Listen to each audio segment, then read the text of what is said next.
3 অক্টোবৰ 2018 প্ৰতিগৰাকী অসমীয়াৰ হৃদয়ত লিখা ৰ'ব আজিৰ এই তাৰিখ।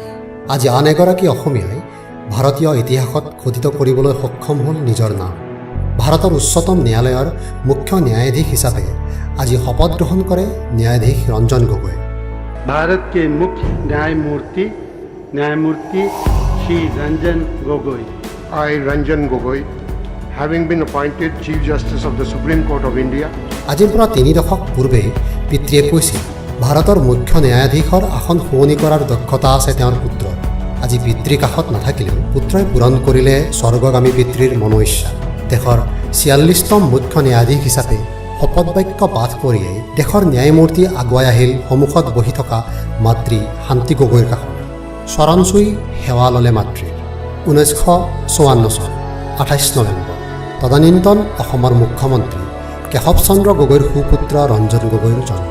ডিব্ৰুগড়ত জন্ম লাভ কৰা এগৰাকী মেধাৱী ছাত্ৰ।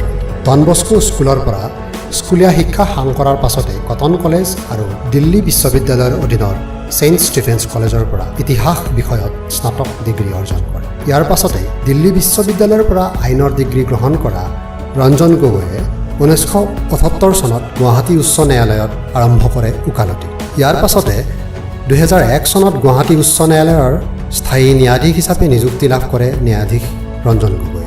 সুদীৰ্ঘ 10টা বছৰ পাছত 2010 চনত তেওঁক বদলি কৰা হয় পাঞ্জাৱ আৰু হাৰিয়ানাৰ উচ্চ ন্যায়ালয়লৈ।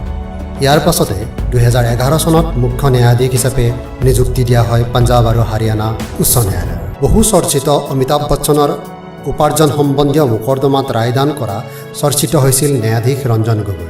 2018 চনৰে জানুৱাৰী মাহত জৱাহৰলাল নেহৰু বিশ্ববিদ্যালয়ৰ ছাত্ৰ কানহাইয়া কুমাৰক পাটিয়ালা হাউচ কোৰ্টত কৰা আক্ৰমণৰ ঘটনাৰ বাবে অধিবক্তা কামিনী জয়ছোৱালে বিশেষ তদন্তকাৰী দলৰ বাবে জনোৱা আবেদন খাৰিজ কৰিও চৰ্চিত হৈছিল ন্যায়াধীশ ৰঞ্জন গগৈ।